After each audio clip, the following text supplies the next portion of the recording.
یہ کس قسم کی دھمکیاں لگانے والا یہ ایٹیٹیوڈ ہے، اور کیا یہ پاکستان کے وفاقی وزیر خارجہ کو زیب دیتا ہے؟ اس طرح سے صدر پاکستان کے حوالے سے گفتگو کی جائے. سو یہ دکھانا اس لیے مقصود تھا کہ ہمیں بتایا گیا تھا کہ عمران خان بہت بدتمیزی سکھا رہے ہیں پاکستانی قوم کو، نوجوان نسل کو بگاڑ دیا انہوں نے اوئے نواز شریف کہہ کے، اور ہر وقت وہ کرپشن ایکسپوز کرتے رہتے ہیں، کرپٹ ناصر کی. تو اس سے پاکستانی عوام بہت زیادہ آپس میں نفرت کرنے لگ گئی ہے. تو میں نے سوچا کہ ذرا یہ جو بہت محبت اور امن کا پیغام دینے والے لوگ ہیں، جنہوں نے مصطفیٰ نواز کھوکھر کو ایک صحیح بات کرنے پر اور ایک غلط چیز کے خلاف آواز اٹھانے پر انہوں نے کہا کہ چلو بھائی چھٹی کرو، تم اب سینٹ کی سیٹ سے ہی فارغ ہو، تو ان کا اپنا چیک کریں ذرا طرز تخاطب کیا ہے صدر پاکستان کے ساتھ. اب آگے چلتے ہیں جی. اسحاق ڈار صاحب ویسے تو اللہ کے فضل سے ہمیں جب سے وہ آئے ہیں نظر ہی نہیں آئے، سوائے اس کے عمران خان کے خلاف زہر اگلنا ہو تو آ جاتے ہیں. بات معیشت کی ان سے پوچھی جاتی ہے، سوال گندم جواب چنا، جواب ہوتا ہے عمران خان. معیشت کیسے ٹھیک ہوگی؟ جواب عمران خان. ڈار صاحب پاکستان میں مہنگائی کب ختم ہوگی؟ جواب عمران خان. اور وہ بھی نیازی کہہ کر اپنی طرف سے انسلٹ کرنے کی کوشش کرتے ہیں، حالانکہ مطلب کیا ہے، عمران احمد خان نیازی ان کا نام ہے. اس میں کیا ایسی بات ہے، لیکن بہرحال ناظرین، اس سے پہلے کہ میں آپ کو وہ فیکٹس اینڈ فگرز ذرا بتاؤں کہ پاکستان کا بیڑا کس طرح سے غرق کیا گیا، میں آپ کو یہ بتاتی چلوں کہ اسلام آباد ہائی کورٹ کے چیف جسٹس صاحب نے وارن کیا ہے حکومت پاکستان کو اور ریاست پاکستان کو کہ انٹیلیجنس رپورٹس کے مطابق former prime minister Imran Khan صاحب کی زندگی کو ابھی بھی خطرہ ہے، اور اس کے لیے حکومت پاکستان اور ریاست پاکستان جو بھی مناسب اقدامات ہیں وہ لیں. یہ ابھی سے پرسوں 18 نومبر کو چیف جسٹس آف اسلام آباد ہائی کورٹ نے یہ بات کیٹیگوریکلی بتا دی ہے. باتیں آن ریکارڈ رکھنا ضروری ہے، کیونکہ پھر جس طرح آپ دیکھیں، اللہ معاف کرے، وزیر آباد میں جب حملہ ہوا تو اس وقت یہ کہتے تھے کہ کیوں ہم اس کا کوئی جواب دیں، ہمارے اس سے کیا تعلق ہے، پنجاب حکومت ان کی ذمہ داری لیتی، ان کو سیکیورٹی پرووائڈ کرتی. اور جس وقت بات ہوئی JIT بنانے کی کہ اس کی پوری انکوائری کی جائے کہ یہ معاملہ کیسے ہوا، اور اس کا جب ہیڈ غلام محمود ڈوگر صاحب کو بنایا گیا تو اس پر وفاقی حکومت کی جانب سے بہت زیادہ اعتراضات اٹھائے گئے کہ ان کو کیوں ہیڈ بنایا جا رہا ہے. تو جب آپ کا معاملہ ہی نہیں، جب سیکیورٹی دیتے وقت آپ کا کوئی معاملہ ہی نہیں تھا، آپ کا اس سے تعلق ہی نہیں تھا اس بات سے، تو اب آپ کو کیا مسئلہ ہے کہ کون اس کو ہیڈ کرتا ہے JIT کو. ناظرین، عمران خان صاحب کو ابھی تک بلکہ ان سے زیادہ آپ کو، پاکستانی عوام کو، جو آپ سڑکوں پر نکل کر احتجاج کرتے ہیں اس ظلم کے خلاف جو رجیم چینج آپریشن کیا گیا اور جس طرح سے فسطائیت کا مظاہرہ کیا گیا، ایک تو بہت بڑی کامیابی آپ سب کو حاصل ہو گئی ہے، اور وہ یہ کہ وہ الیکشن کمیشن جو اپریل 2022 میں جب محترم عدالت نے پوچھا تھا الیکشن کمیشن سے کہ کیا آپ الیکشن فوری طور پر کروا سکتے ہیں اگر آپ کو کہا جائے کہ 3 ماہ بعد الیکشن کروائیں، جو کہ بائی دا وے ان کی آئینی ذمہ داری ہے کہ آج ان کو اگر کہہ دیا جائے تو 3 مہینے میں they should be ready to hold elections, لیکن انہوں نے کہا کہ جی ہم تو 7-8 مہینے تک الیکشنز کروا ہی نہیں سکتے. اب election commission of Pakistan finally Pakistani عوام کا اتنا پریشر جو ڈلا اتنے عرصے میں، تو فائنلی اب انہوں نے کہا ہے جی کہ ٹھیک ہے، ہماری حلقہ بندیاں بھی مکمل ہو گئی ہیں، ہمیں پریزائڈنگ آفیسرز کے، returning officers, deputy returning officers, ان سب کی فہرستیں دی جائیں، نام دیے جائیں، اور بیلٹ پیپرز بھی تیار کیے جا رہے ہیں.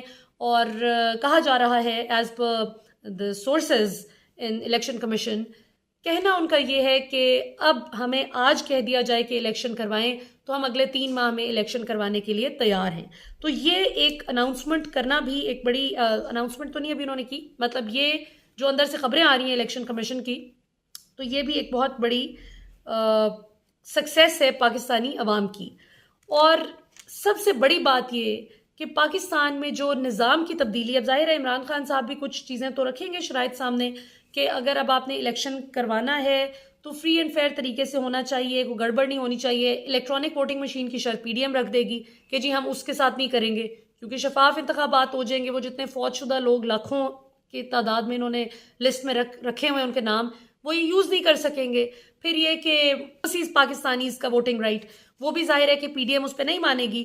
تو اس کی آئی تھنک یہ 2 چیزیں اگر وہ نہیں مانیں گے تو عمران خان پھر یہ ضرور کہیں گے کہ آپ چیف الیکشن کمشنر کم از کم کوئی ایماندار بندہ لگائیں جو اتنا باعث نہ ہو کہ وہ بالکل ہی نون لیگ کی لائن کے مطابق چلے. اب میں آپ کو کچھ ایسے فگرز بتانے جا رہی ہوں جو کچھ تو پچھلے سال کا تقابلی جائزہ لیا گیا ہے اس سال سے، یعنی پچھلے سال کے اکتوبر میں اور اب کے اکتوبر میں ایک سال میں کیا فرق پڑا پاکستان کی معیشت پر، اور کچھ فرق ایسا ہے جو صرف پچھلے 6 ماہ کا فرق ہے. سو آئیے دیکھتے ہیں. جی تو ناظرین، ٹیکسٹائل انڈسٹری پاکستان کی بہت زیادہ فلرش کر رہی تھی ماشاءاللہ عمران خان کے دور میں. سو مچ سو کہ ہمیں فیصل آباد کی ٹیکسٹائل انڈسٹری والے بتاتے ہیں کہ ہمارے پاس لیبر ختم ہو گئی تھی اور ہم ان ٹرینڈ لوگوں کو ٹرین کر کر کے کام پہ بٹھا رہے تھے کہ بھئی آپ نے کام اس طرح سے کرنا ہے، بس کام کرتے جاؤ اور پیسے پکڑتے جاؤ، خود بھی کھاؤ پیو، ہمارے بھی کام میں آسانی کرو. اس طرح سے ترقی کر رہا تھا فیصل آباد کا ٹیکسٹائل سیکٹر، جو کہ پچھلے 50 سال میں اتنی ترقی نہیں کی تھی جو عمران خان دور میں کی تھی. لیکن جیسے ہی پی ڈی ایم حکومت آئی تو ٹیکسٹائل انڈسٹری کا بیڑا غرق ہو گیا. کیسے؟ یہ آپ فگر دیکھ رہے ہیں جی اسکرین پر. پاکستان کی انڈسٹری کا بیڑا غرق ہو گیا ایک سال کے اندر اندر. اکتوبر 2021 میں آپ دیکھیں کہ مشینری امپورٹ کرنی پڑ رہی تھی پاکستان کو $872 ملین کی. یعنی اتنا کام تھا ماشاءاللہ کہ مشینری پر مشینری امپورٹ ہو رہی تھی اور $872 ملین کی مالیت کی مشینری آ رہی تھی، جو کہ صرف ایک سال کے اندر اندر پاکستان میں پچھلے 9 سال کی کم ترین سطح پر پہنچ گئی اور وہ اب $457 ملین پہ آ گئی ہے. یعنی 48% کمی آ چکی ہے پچھلے سال کی نسبت اس سال مشینری امپورٹس میں. اسی طرح جو اسٹیٹ بینک آف پاکستان کے پاس فارن ایکسچینج ریزروز ہوتے ہیں جو آپ کی مالی حیثیت بتاتے ہیں کہ آپ کی معاشی طور پر آپ کی بیک بون کتنی اسٹرانگ ہے، تو وہ آپ اسکرین پر دیکھ سکتے ہیں جی.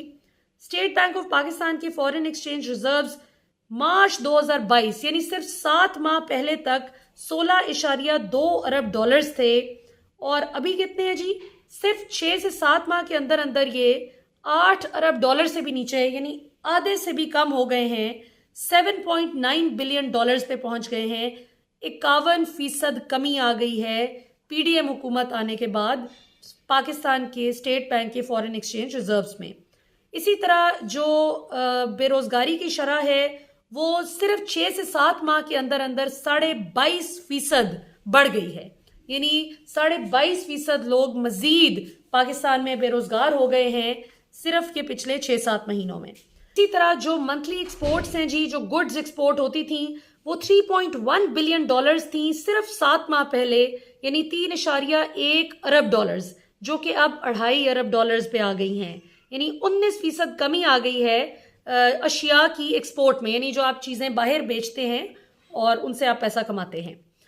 اس کے بعد جی آئی ٹی ایکسپورٹس کا بھی بیڑا غرق ہو گیا. پچھلے 7 ماہ میں عمران خان دور میں وہ $260 ملین پر تھیں، جو کہ صرف 7 ماہ کے اندر اندر 6 سے 7 ماہ میں $206 ملین ہو گئی ہیں. یعنی 21% کمی آ گئی ہے آئی ٹی ایکسپورٹس میں بھی. اور ظاہر ہے ایکسپورٹس آپ کی جتنی زیادہ ہوں ڈالر انفلو اتنا زیادہ ہوتا ہے آپ کے ملک میں، اور اتنی ہی پھر آپ جو ہے تگڑی ہوتی ہے آپ کی اکانومی. لیکن جتنی آپ کی ایکسپورٹس کم ہوتی ہیں تو آبویسلی آپ کی معیشت جو ہے وہ کمزور ہوتی ہے. ٹیکسٹائل ایکسپورٹس جناب آپ کی پچھلے سال اکتوبر 2021 میں $1.6 ارب تھیں، جو کہ اب کم ہو کر 15% کم ہو گئی ہیں اور اب وہ $1.36 ارب پہ آ گئی ہیں. اسی طرح جو آپ کی ڈیٹس اینڈ لائبلٹیز ہیں، جو آپ کے قرضہ جات ہیں، جو آپ کی مالی ذمہ داریاں ہیں جو آپ نے ادا کرنی ہیں، وہ عمران خان دور میں کتنا تھا جی؟ 53.6 کھرب روپے تھے، 53.6 ٹریلین روپیز، جو کہ صرف 6-7 ماہ میں 62 بلکہ یہ سپٹمبر 2022 کے مطابق یعنی صرف 6 ماہ کے اندر اندر یہ 62.5 ٹریلین روپیز، یعنی آپ کی 17% بڑھ گیا ہے آپ کے قرضے صرف 6 مہینوں میں. اس کے بعد انفلوز ان روشن ڈیجیٹل اکاؤنٹ، اوبویسلی آپ جانتے ہیں اوورسیز پاکستانیز روشن ڈیجیٹل اکاؤنٹ میں خوب پیسہ بھیج رہے تھے. وہ تھا عمران خان دور میں مارچ 2022، یعنی عمران خان صاحب کے دور حکومت کا جو آخری ماہ تھا اس میں $290 ملین تھا. لیکن وہ صرف 6 ماہ کے اندر اندر سپٹمبر 2022 کے ڈیٹا کے مطابق وہ $168 ملین پہ آ گیا، یعنی $168 ملین، جس کا مطلب ہے کہ 42% کمی آئی ہے روشن ڈیجیٹل اکاؤنٹ کے انفلوز میں بھی. اسی طرح کریڈٹ ڈیفالٹ سواپ ریٹ، یعنی جو آپ کی ملک کے دیوالیہ ہونے کا خطرہ ہوتا ہے وہ عمران خان دور میں مارچ 2022 میں صرف 5% تھا، جو کسی بھی ملک کا ہو سکتا ہے جو مالی طور پہ کمزور ہو. لیکن پی ڈی ایم کی حکومت آنے کے بعد محض 6 ماہ کے اندر 6 سے 7 ماہ میں یہ 80% تک جا پہنچا ہے، 79%. اچھا جی، اوورسیز ریمیٹنسز آپ کی 10.8 ارب ڈالرز تھیں، جو اگر آپ پچھلے سال اسی وقت کا جائزہ لیں، جبکہ اس سال وہ 9.9 ارب ڈالرز پہ آ گئی، یعنی 8% کمی آپ کی اوورسیز ریمیٹنسز میں بھی، جو باہر سے پیسہ بھیجا جاتا ہے اوورسیز پاکستانی جو بھیجتے ہیں اس میں کمی آئی ہے 8%. اسی طرح جو آپ کی Pakistan U S dollar exchange rate ہے اس کا بھی بیڑا غرق ہو گیا. عمران خان دور میں مارچ 2022 کی بات ہے کہ ڈالر 178 روپے پہ تھا، جبکہ محض 6 ماہ کے اندر یہ 222 روپے پہ ڈالر لے آئے، جو کہ اب اوپر نیچے فلکچویٹ کرتا ہے، لیکن تقریباً اتنا ہی اس کا وہ آ رہا ہے ریشو. اور یہ 25% جو ہے وہ ڈالر ریٹ آپ دیکھ لیں کہ یہ وہ لوگ ہیں جو کہتے تھے کہ ہم 100 روپے سے ڈالر کو نیچے لے آئیں گے، پیٹرول کی قیمت 70 سے 80 روپے فی لیٹر کر دیں گے. اور یہ آپ اندازہ کریں کہ عمران خان دور میں 178 کا تھا ڈالر اور اب 222 روپے پہ لے گئے ہیں یہ ظالم. 25% انہوں نے اضافہ کر دیا ڈالر ریٹ میں. اچھا، پھر جو کریڈٹ ریٹنگ ہے پاکستان کی، وہ جو ظاہر عالمی ریٹنگ کے جو ادارے ہیں ان کے مطابق ایک موڈیز ہے، ایک فچ ریٹنگز ہے. موڈیز نے پاکستان کی کریڈٹ ریٹنگ کو ڈاؤن گریڈ کر دیا B3 سے نیچے لا کر CAA1 پہ، اور فچ ریٹنگز نے پاکستان کی کریڈٹ ریٹنگ کو ڈاؤن گریڈ کر کے B نیگیٹو سے CCC پلس، یعنی یہ بھی نیچے لے گئے. پاکستان کی کریڈٹ ریٹنگ ڈاؤن گریڈ ہو گئی.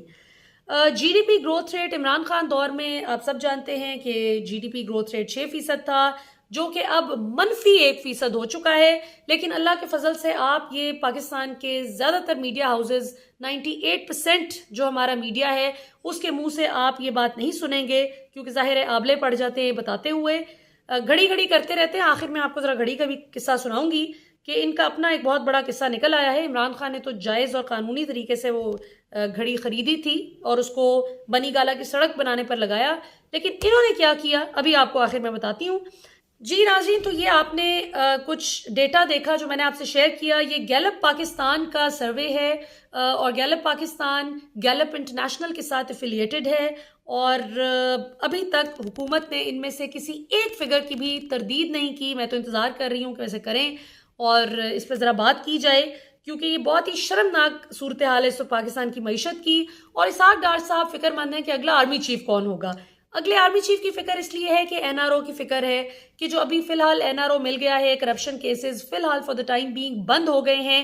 کیا اگلا آرمی چیف اگر کوئی تگڑا آ گیا اور اس نے آ کے کہا کہ نہیں بھائی کرپشن کسی صورت قبول نہیں، تو پھر کیا صورتحال ہوگی.